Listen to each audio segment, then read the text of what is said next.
Kunabantu abasitshela ukuthi izimpilo zethu zime ngabo. Abasitshela ukuthi uma kungasuka bona ezimpilweni zethu kungaphela ngathi.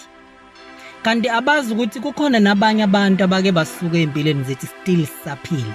Wathi kutshela impilo yomuntu ayimanga ngomuntu kodwa ime ngoNkulunkulu. Kufanele ubayeke behambe noma wona uhambe ukuze ubakhombise ukuthi yakhe impilo iyakwazi ukuma ngaphandle kwabo. Kalahle impilo yomuntu ayisoze yama ngomunye umuntu. Wena usazoya kude empilweni. Bakhona abantu abasazosuka empilweni yakho beyitshela ukuthi kuzophela ngawo.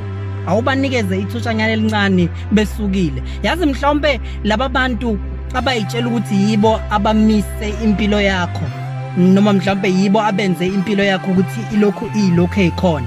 Mhlawumbe yibo futhi abakubambezela ukuthi impilo yakho ingahambi, ingayi phambili, inga-upgrade. Mhlawumbe mhla kwasuka bona uzovela ubone izinhlahla empilweni yakho eqhamuka. Wathi ngikutshela